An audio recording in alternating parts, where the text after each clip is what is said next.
Might Be Cupcakes. This is episode 61, the second one of my 4th year of podcasting, Roland and the Dark Tower. I came across this topic by accident. I wanted to read a short story or a fairy tale, as I've done in the past, to give you and myself a little escape from all the pain and stress in our daily lives. Not to deny it, but to give you and myself a reboot and a little boost. We need to take care of ourselves in order to keep fighting, in order to support each other through this pandemic and this unusual Pride Month with no Pride celebrations, and through this unprecedented global fight for equality. And let me say here that I am actively supporting the Black Lives Matter movement. That's really important for me to share, for me to make certain that you know. I can't do a lot or much at all. I can't safely physically protest being disabled, but I can do what I can online, and I'm trying to learn what more I can. I'm also piling up a huge to-be-read pile to further educate myself. I'm currently reading The N-Word, Who Can Say It, Who Shouldn't, and Why, by Jabari Yassim, and I'm learning horrible things about my country's history that is extremely important to know, and that I'm shocked that I didn't learn in school. I've linked to this valuable book in the show notes, and I'll be happy to talk to anybody about it if you want to dialogue about what I'm learning and what you're learning. So, back to this show's topic. So, as I said, I went looking for a small stress reliever, and I found instead a rabbit hole, as I want to do, because I'm so fascinated by everything, as you know. I opened up the book English Fairy Tales by Joseph Jacobs, which was written in 1890, and I started scanning the table of contents, hoping a story would jump out at me. And the listing was delightfully obscure, missing all the usual suspects like Little Red Riding Hood and Snow White, but nothing was truly grabbing me until great googly moogly, Childe Roland. As in Stephen King's The Dark Tower Roland? Yuppers. I was thrilled.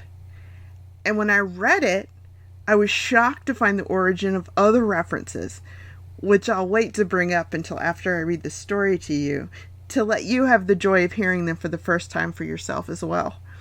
After I read it, I'll also go down the fascinating rabbit hole of this story's origin. Childe Roland goes deep into history and literature. Childe Roland and his brothers twain were playing at the ball, and there was their sister Burd Ellen in the midst above them all. Childe Roland kicked it with his foot and caught it with his knee. At last as he plunged among them all, o'er the church he made it flee. Burd Ellen round the aisle to seek the ball is gone, but long they waited and longer still, and she came not back again. They sought her east, they sought her west, they sought her up and down, and woe were the hearts of these brethren, for she was not to be found. So at last her eldest brother went to the warlock Merlin, and told him all the case, and asked him if he knew where Burd Ellen was.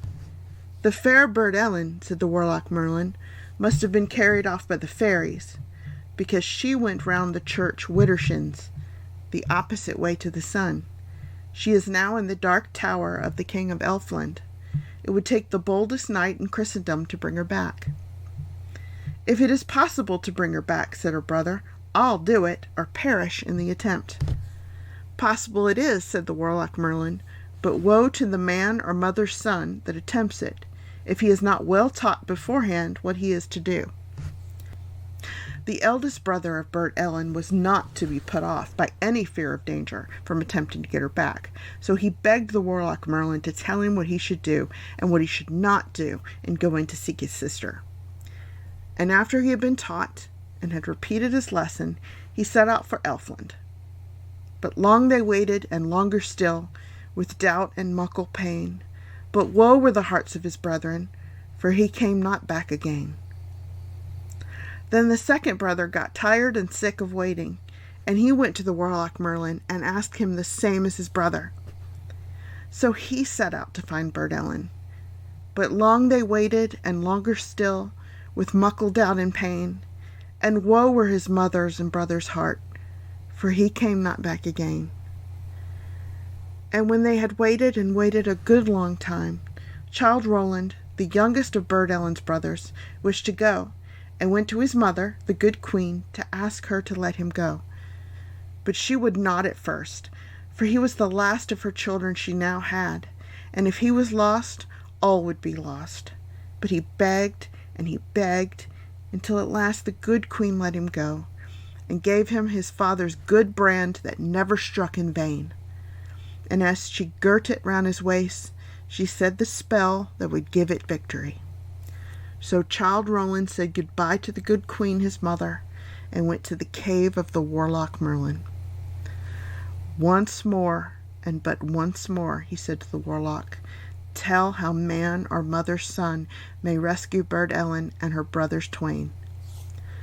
Well, my son, said the warlock Merlin, there are but two things. Simple they may seem, but hard they are to do. One thing to do, and one thing not to do. And the thing to do is this. After you have entered till you meet the Burd Ellen, you must out with your father's brand and off with their head. And what you're not to do is this. Bite no bit and drink no drop, however hungry or thirsty you be. Drink a drop or bite a bit, while in Elfland you be, and you see men again. So Childe Roland said the two things over and over again, until he knew them by heart, and he thanked the warlock Merlin and went on his way. And he went along, and along, and along, and still further along, till he came to the horse herd of the king of Elfland feeding his horses. These he knew by their fiery eyes, and knew at last that he was in the land of Faery. Canst thou tell me, said Childe Roland to the horse herd, where the king of Elfland's dark tower is? I cannot tell thee, said the horse herd, but go on a little further, and thou wilt come to the cowherd, and he maybe can tell thee. Then, without a word more, Childe Roland drew the good brand that never struck in vain, and off went the horse herd's head. And Childe Roland went on further until he came to the cowherd, and he asked him the same question. I can't tell thee, said he, but go on a little farther, and thou wilt come to the henwife, and she is sure to know. Then Childe Roland out with his good brand that never struck in vain, and off went the cowherd's head. And he went on a little further, till he came to an old woman in a grey cloak, and he asked her if she knew where the dark tower of the king of Elfland was. Go on a little further, said the henwife, till you come to a round green hill, surrounded with terrace rings from the bottom to the top. Go around it 3 times widdershins, and each time say, open door, and let me come in. And the 3rd time the door will open, and you may go in. And Childe Roland was just going on, when he remembered what he had to do. So he out with his good brand that never struck in vain, and off went the henwife's head.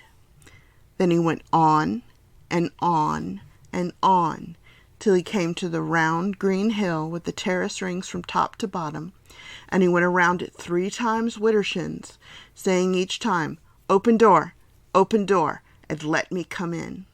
And the 3rd time the door did open, and he went in, and it closed with a click, and Childe Roland was left in the dark. It was not exactly dark, but a kind of twilight or gloaming. There were neither windows nor candles, and he could not make out where the twilight came from, if not through the walls or roof. These were rough arches made of transparent rock, encrusted with sheep silver and rock spar and other bright stones. But though it was rock, the air was quite warm, as it always was in Elfland. So he went through this passage till at last he came to 2 wide and high folding doors which stood ajar. And when he opened them, there he saw a most wonderful and glorious sight, a large and spacious hall, so large that it seemed to be as long and as broad as the green hill itself. The roof was supported by fine pillars, so large and lofty that the pillars of a cathedral were as nothing to them. They were all of gold and silver with fretted work, and between them and around them wreaths of flowers, composed of, what do you think? Why, of diamonds and emeralds and all manner of precious stones.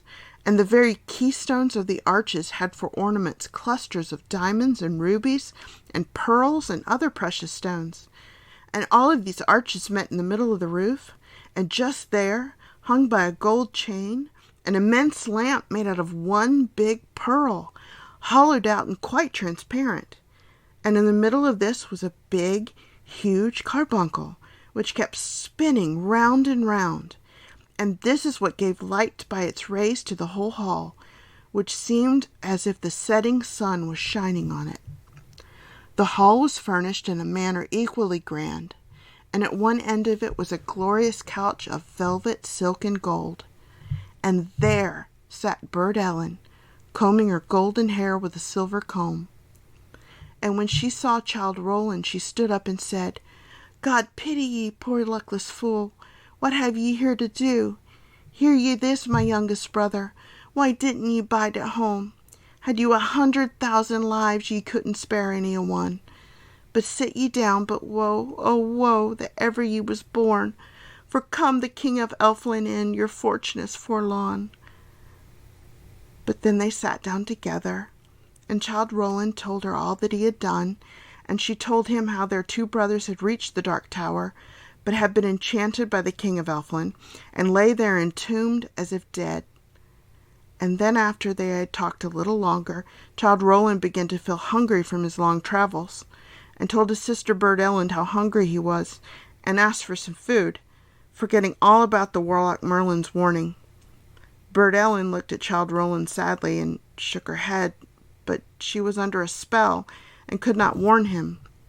So she rose up and went out and soon brought back a golden basin full of bread and milk. Childe Roland was just going to raise it to his lips when he looked at his sister and remembered why he'd come all that way. So he dashed the bowl to the ground and said, Not a sup will I swallow, not a bit will I bite, till Burd Ellen is set free. Just at that moment they heard the noise of someone approaching, and a loud voice was heard saying, Fee, fi, fo, fum, I smell the blood of a Christian man. Be he dead, be he living, with my brand, I'll dash his brains from his brain pan. And then the folding doors of the hall were burst open, and the King of Elfland rushed in. Strike thee, bogey, if thou darest, shouted out Childe Roland, and rushed to meet him with his good brand that never yet did fail. They fought, and they fought, and they fought, till Childe Roland beat the King of Elfland down onto his knees, and caused him to yield and beg for mercy. I grant thee mercy, said Childe Roland. Release my sister from thy spells, and raise my brothers to life, and let us all go free, and thou shalt be spared. I agree, said the Elfin King, and rising up he went to a chest, from which he took a vial filled with a blood-red liquor. With this he anointed the ears, eyelids, nostrils, lips, and fingertips of the 2 brothers, and they sprang at once into life, and declared that their souls had been away, but had now returned. The Elfin King then said some words to Burd Ellen, and she was disenchanted, and they all 4 passed out of the hall, through the long passage, and turned their back on the Dark Tower, never to return again. And they reached home, and the good Queen their mother, and Burd Ellen, never went round a church widdershins again. You may have heard an unexpected reference in there. If you have sharp ears and are a Tolkien fan, Middleearth is where Childe Roland and his brothers and sisters live. I'm not positive at all that this is Tolkien's source for his name, but it's an unusual phrase, and Joseph Jacobs' 1890 story definitely predates Tolkien's Lord of the Rings series. You also naturally heard references to the quote-unquote warlock Merlin. This is definitely a nod to the King Arthur mythology, which is fascinating since the word child, Childe, is a title. It doesn't mean kid. It refers to a young nobleman, a knight who has not yet been tested in a quest. You can argue, I would assume, that this story is Childe Roland's test, and he is no longer a child, since once he rescues his sister Burd Ellen and his brothers from the King of Elfland. If you're familiar with fairy tales, you also recognize the Fey rule of not consuming any fairy food or drink. Across many fairy tales and descriptions of lore about fairies, warnings are consistent about never consuming food nor drink offered by fairies. I found a list of warnings concerning Fey interactions on the Forgotten Library Tumblr. I've included the link in the show notes. The warnings are: human food will never tame your appetite again. You may go insane, you may die, or you may be trapped in the fairy realm forever. Finally, you may have recognized a call more familiar from a different fairy tale. Fee, fi, fo, fum, I smell the blood of an Englishman. That's from Jack and the Beanstalk, or Jack the Giant Killer. Everyone knows that. What you may not know, and I am chagrined to have forgotten from my undergrad education, is that line is actually from Shakespeare. Everything's from Shakespeare. I need to do a future episode on it. This particular familiar ditty is from his brilliant play King Lear, which also gives us the fairy tale motif of the two evil sisters and a good innocent sister favored by her father, such as Cinderella. King Lear, as a horror aside, gives us two iconic horror babe names: Cordelia from the TV show Buffy the Vampire Slayer, and Regan from The Exorcist. The third sister, apropos of nothing, was Goneril, and the good, sweet, non-greedy sister was Cordelia, which gives the Buffy character rich irony. Goneril's a good cat name. Black cat, I think. But back to the fee-fying. It's spoken by the Earl of Gloucester's son, Edgar, who's spouting nonsense as part of his disguise as the insane Tom of Bedlam, as in Bedlam, the insane asylum. It's Act 3, Scene 4. Quote, Childe Roland to the Dark Tower came, his word was still fee, fo, and fum, I smell the blood of a British man. Yep, there's the Dark Tower again, in Shakespeare no less. Surprise! Shakespeare's reference can perhaps, but not for certain, be traced back to the 11th century poem Song of Roland, or to the 8th or 9th century Irish tale of Blathnat. I think that's the pronunciation. It's Blathnat.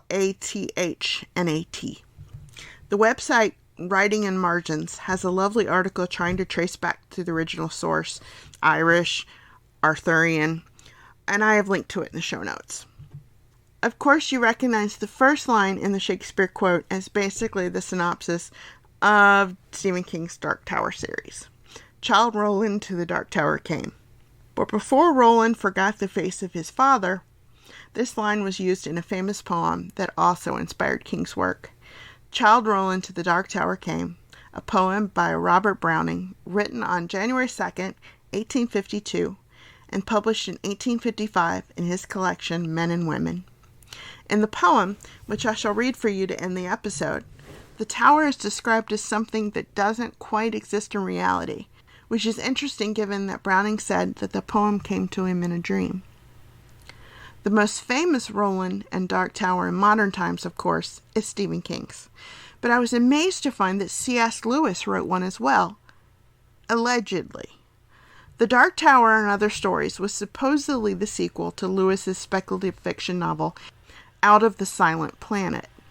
Perelandra, Perelandra, is actually the official sequel to Silent Planet, followed up by That Hideous Strength, to form Lewis's space trilogy. Walter Hooper was C.S. Lewis's literary executor, and he titled the unfinished novel and published it in The Dark Tower and Other Stories in 1977. Catherine Linskog, a C.S. Lewis expert and scholar, has challenged the authenticity of The Dark Tower. She claims that The Dark Tower and other works published posthumously under Lewis's name were forgeries that Hooper wrote or had written. On the one hand, The Dark Tower has characters from That Hideous Strength and Perelandra, and his estate does claim it as his work. On the other, Linskog showed that The Dark Tower resembled A Wrinkle in Time by Madeleine L'Engle and The Planet of the Dead by Clark Ashton Smith. There are more linguistic arguments against and personal arguments for. I'll research it further and put links in the website entry for this episode. That's enough geeking on about that. Just note that there are questions, but the book's available to be read. But now finally, the King Dark Tower universe. We King fans know that most of his works are related in some way. There's one big King universe, and then there's smaller ones. There's the Castle Rock universe, the Derry universe, and then there's the Dark Tower universe, which is in both our world and the other world of the Dark Tower and the Man in Black. As the first book of the series, The Gunslinger, begins, quote, "The Man in Black fled across the desert, and the gunslinger followed. The gunslinger had been struck by a momentary dizziness, a kind of yawning sensation that made the entire world seem ephemeral, almost a thing that could be looked through. Reminiscent of Browning's poem coming to him in a dream, and his poem reads like a dream or even a nightmare, as you will hear at the end of this episode. Here's the series in order, including the 2 short stories. Prequel short story, The Little Sisters of Illyria, in the collection Everything's Eventual. Book 1, The Gunslinger. Book 2, The Drawing of the Three. Book 3, The Wastelands. Book 4, Wizard in Glass. Book, noted as Book 4.5, The Wind Through the Keyhole. Book 5, Wolves of the Calla. Book 6, Song of Susanna. And Book 7, The Dark Tower. And follow-up short story, Everything's Eventual, in the collection Everything's Eventual. Stephen King's major novels in the universe, according to my own research: Salem's Lot, The Talisman and its sequel Black House, which were both written with Peter Straub, The Novel of the Mist, in the collection Skeleton Crew, It, The Eyes of the Dragon, Insomnia, Rose Madder, Desperation, and its companion novel, The Regulators, which was written under King's alter ego, Richard Bachman, Bag of Bones, From a Buick 8, and which is spelled U-R, and that's a Kindle single. From this list, you may already infer minor universe works, such as Hearts in Atlantis, which is related to the low men in yellow coats, and the short story Jerusalem's Lot from Night Shift because of Salem's Lot. I love King's universe. I love recognizing minor characters and place names, or side references to that horror author up in Banger. I also love occasionally seeing my name on a minor character. I think King must have a Carla as a friend, or known a cool one in college. Other minor works in the Dark Tower universe are 11/22/63 and Cell. King has his picture book, Charlie the Choo Choo, listed under the Dark Tower books, but no explanation on his website as to how it's connected. I haven't read it yet, so please fill me in if you have read it, and please let me know if I've forgotten any books on my list. You can message me on all the social medias that are listed in the show notes, or on Patreon, or email me at carla@theremightbecupcakes.com. And before I read Browning's poem, please let me apologize for the long hiatus between episodes. The stress of the pandemic and quarantining has caused a major uptick in chronic illness symptoms that are usually managed by my medications, or at least kept down to a dull roar. My fatigue in particular, as well as my secondary anxiety from all my disorders, have both been extremely high, and I have unfortunately slept through several days, many days. Blur's Day is a reality. I do not understand how it's mid-June, and I'm not saying that to be funny. I really am out of sorts and confused about time right now. It feels like it's mid-May, and that I'm just now due for a new episode, which just causes more anxiety. I'm not going to let this happen again. If I have set alarms and employ house-wide post-it notes. My EDS/inflammation medication has been adjusted. The dosage has been raised. And that should help. Plus, I really enjoy talking to you guys. I enjoy telling you stories. I enjoy the research. And it's a void when I don't. it just causes more stress to look back at my calendar and realize my last episode was the end of April. It bothers me. I have deeply enjoyed falling into this rabbit hole that started, just like Alice's, with a storybook with no pictures. Following that metaphor, perhaps the English poet Robert Browning is the rabbit to lead us back home. And one more note. If you've enjoyed this rabbit hole, this deep dive into the imagery and history behind Stephen King's work, please have a listen to episode 19, The King's Eclipse, in which I looked at King's planned In the Path of the Eclipse works, Dolores Claiborne and Gerald's Game, in the context of folk tales about solar eclipses. Also note that an alias for Ronald Duchesne, the gunslinger in King's Dark Towers books, is Roland of Gilead. You can listen to my deep dive on the metaphor and meaning of Gilead with regards to Margaret Atwood's The Handmaid's Tale in episode 54, Gilead, Meaning and Place. It probably has the same meaning for King as it did for Atwood. As I've always said, when writing for the Dollops website and now for my own podcast, everything is somehow connected in this peculiar world of ours. The links for these two episodes at Podchaser and on my website are in the show notes for this episode. Please do have a listen to them as well, for I really enjoyed creating them, and I've really enjoyed seeing how they've come together and worked with this episode. And now, Robert Browning's poem, inspired by Shakespeare's King and a Dream. My first thought was, he lied in every word. That hoary cripple with malicious eye, askance to watching the work of his lie on mine, and mouth scarce able to afford suppression of the glee that pursed and scored its edge at one more victim gained thereby. What else should he be set for with his staff? What, save to waylay with his lies and snare all travelers who might find him posted there and ask the road?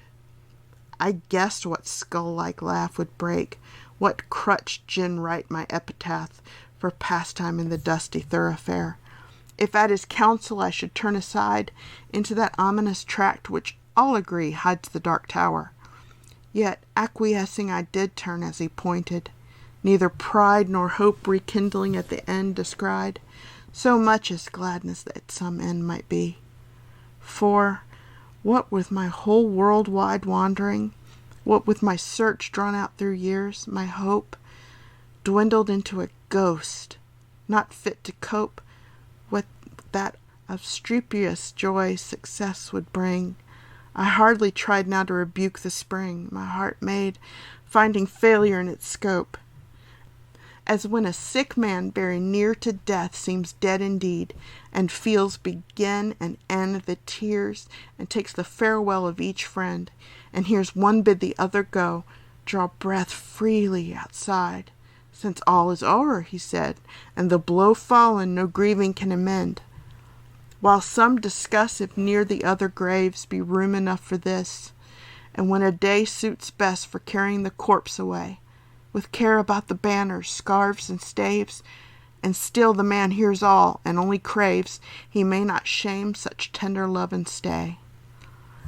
Thus I had so long suffered in this quest, heard failure prophesied so oft been writ, so many times among the band, to wit, the knights who to the dark tower's search address their steps, that just to fail as they seemed best, and all the doubt was now, should I be fit? So, quiet as despair, I turned from him, that hateful cripple, out of his highway into the path he pointed. All the day had been a dreary one at best, and dim was settling to its close, yet shot one grim red leer to see the plain catch at its stray. For mark, no sooner was I fairly found pledged to the plain, after a pace or two, then, pausing to throw backward a last view over the safe road, 'twas gone. Grey plain all round, nothing but plain to the horizon's bound. I might go on, naught else remained to do. So, On I went. I think I never saw such starved, ignoble nature. Nothing throve. For flowers, as well expect a cedar grove. But cockle, spurge, according to their law, might propagate their kind, with none to awe. You'd think a burr had been a treasure trove. No, penury, inertness, and grimace, in some strange sort, were the land's portion. See or shut your eyes, said nature peevishly. It nothing skills, I cannot help my case. 'Tis the last judgment's fire must cure this place, calcine its clods, and set my prisoners free. If there pushed any ragged thistle stalk above its mates, the head was chopped. The bents were jealous else. What made these holes and rents in the dock's harsh swarth leaves, bruised as to balk all hope of greenness? 'Tis a brute much walk, pashing their life out with a brute's intents. As for the grass, it grew as scant as hair and leprosy. Thin, dry blades pricked the mud, which underneath looked kneaded up with blood. One stiff, blind horse, his every bone a stare, stood stupefied, however he came there, thrust out past service from the devil's stud. Alive? He might be dead for aught I know, with that red gaunt and coppled neck a-strain, and shut eyes underneath the rusty mane. Seldom went such grotesqueness with such woe. I never saw a brute I hated so. He must be wicked to deserve such pain. I shut my eyes and turned them on my heart. As a man calls for wine before he fights, I asked one draught of earlier, happier sights. Ere fitly I could hope to play my part. Think first, fight afterwards, the soldier's art. One taste of the old time sets all to rights. Not it. I fancied Cuthbert's reddening face beneath its garniture of curly gold. Dear fellow, till I almost felt him fold an arm in mine to fix me to the place the way he used. Alas, one night's disgrace. Out went my heart's new fire and left it cold. Giles, then, the soul of honor, there he stands, frank as 10 years ago when knighted first. What honest men should dare, he said, he durst. Good, but the scene shifts. Faugh! What hangman hands pinned to his breast a parchment? His own bands read it. Poor traitor, spit upon and cursed. Better this present than a past like that. Back therefore to my darkening path again. No sound, no sight, as far as I can strain. Will the night send an owlet or a bat? I asked, when something on the dismal flat came to arrest my thoughts and change their train. A sudden little river crossed my path, as unexpected as a serpent comes. No sluggish tide congenial to the glooms.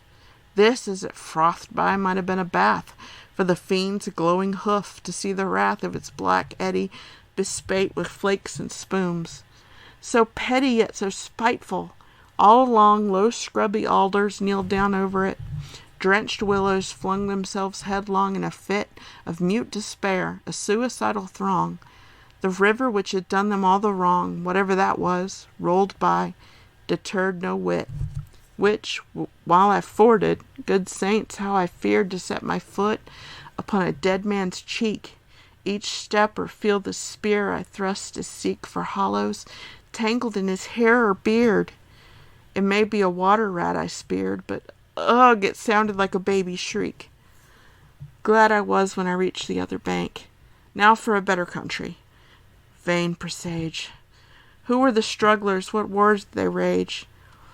Whose savage trample that thus could pad the dank soil to a plash? Toads in a poison tank, or wild cats in a red-hot iron cage? The fight must have seemed so in that fell cirque. What penned them there with all the plain to choose? No footprint leading to that horrid mews, none out of it. Mad brewage sent to work. Their brains, no doubt, like galley slaves the Turk pits for his pastime, Christians against Jews. And more than that, a furlong on, why there? What bad use was that engine for, that wheel? Or brake, not wheel, that harrow fit to reel men's bodies out like silk? With all the air of Tophet's tool, on earth left unaware, or brought to sharpen its rusty teeth of steel.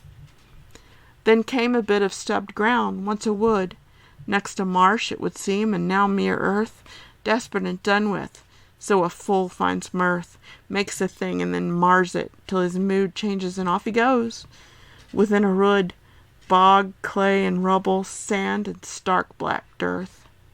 Now blotches rankling, colored gray and grim, now patches where some leanness of the soils broke into moss or substance like boils. Then came some palsied oak, a cleft in him like a distorted mouth that splits its rim, gaping at death and dies while it recoils. And just as far as ever from the end, not in the distance but the evening, not to point my footstep further, at the thought a great black bird, Apollyon's bosom friend, sailed past, nor beat his wide-winged dragon-penned that brushed my cap, perchance the guide I sought. For looking up, aware I somehow grew, spite of the dusk, the plain had given place all round to mountains, with such name to grace, mere ugly heights and heaps now stolen in view. How thus they had surprised me, solve it you! How to get from them was no clearer case. Yet half I seemed to recognize some trick of mischief happened to me, God knows when, in a bad dream perhaps. Here ended then progress this way, when in the very nick of giving up, one more time came a click, as when a trap shuts, you're inside the den. Burningly it came to me all at once. This was the place. Those two hills on the right, crouched like two bulls locked horn in fight, while to the left a tall scalped mountain, dunce, dotard, a dozing at its very nonce, after a life spent training for the sight. What in the midst lay but the tower itself, the round squat turret, blind as the fool's heart, built of brown stone without a counterpart in the whole world. The tempest mocking elf points to the shipman, thus the unseen shelf. He strikes on only when the timbers start. Not see? Because of night, perhaps? Why, day came back again for that, before it left. The dying sunset kindled through a cleft. The hills, like giants at a hunting, lay chin upon hand to see the game at bay. Now stab and end the creature to the heft. Not here? When noise was everywhere, it toiled increasing like a bell. Names in my ears, of all the lost adventurers, my peers, how one such was strong, and such was bold, and such was fortunate, yet each of old lost, lost. One moment knelled the woe of years. There they stood, ranged along the hillsides, met to view the last of me, a living frame, for one more picture. In a sheet of flame, I saw them and I knew them all. Yet dauntless the slughorn to my lips I set, and blew, Childe Roland to the dark tower came.